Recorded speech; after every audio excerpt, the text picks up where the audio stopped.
Boa tarde, pessoal. Eu, Anderson da CSFP Consulting, com a dica dessa semana. Essa semana vamos falar de fluidez de processo. Se você tem aí na sua empresa, você inicia um processo, seja ele de produção ou uma documentação, ou seja nota fiscal, qualquer documentação ou qualquer tipo de produção. Tá?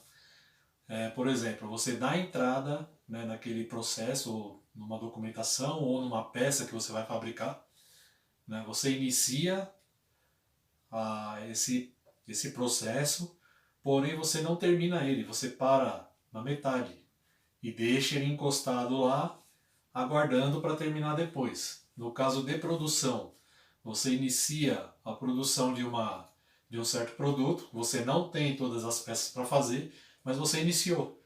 Isso vai ficar o quê? Vai ficar parado lá, certo? Aguardando chegar os outros componentes que você precisa para formar aquele produto.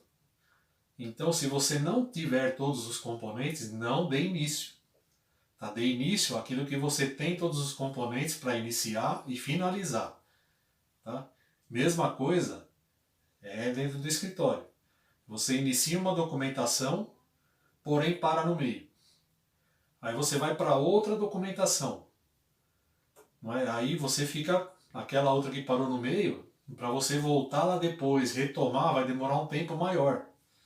Tá certo? Para você entregar. Mesma coisa na produção. Você deixa lá uma peça parada, aquela peça pode enferrujar, você pode acabar perdendo o componente por estar esperando um outro componente que está faltando. Então, você tem que ter um controle muito bem programado, tá? Para você dar início, meio e fim. Quando você terminou essa, aí você entra com a outra peça ou com a outra documentação. Também, início, meio e fim. Vocês vão ver que vai ter muito mais produtividade e vocês vão entregar muito mais rápido o produto. Produto ou documentação, ou entrega de algum produto para outro cliente que vocês tenham, de algum serviço, tá? Vamos supor aí, todo mundo tem exemplo de pedreiro. Né? O pedreiro inicia, né, faz uma parte, ele vai para outra obra. E aquela obra lá que você tem fica esperando. E aí depois que ele for na outra obra, ele começa uma obra, começa outra, ele tem 3 obras para fazer. Certo? Nenhuma ele termina. Tá ok? E aí o que acontece? Quando ele terminar todas e receber de todas, ele já perdeu a rentabilidade dele. Certo? E mesma coisa acontece em empresa, acontece em escritório, né? Empresa, escritório e produção. Então, tudo tem que ser início, meio e fim. Começou, termina. Tá ok? Fica essa dica aí. Essa dica é muito fácil para vocês verem se isso acontece ou não. Tá? Todo mundo tem aí um exemplo fácil que eu dei aí da parte de pedreiro, né, de construção.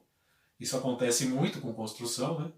Se todo mundo começa e termina, a rentabilidade é muito maior, o seu cliente fica muito mais satisfeito e até você, né, pode ter mais clientes e com esse cliente satisfeito. Tá ok? Então fica aí a dica da semana e uma boa semana, um bom trabalho para vocês e até semana que vem.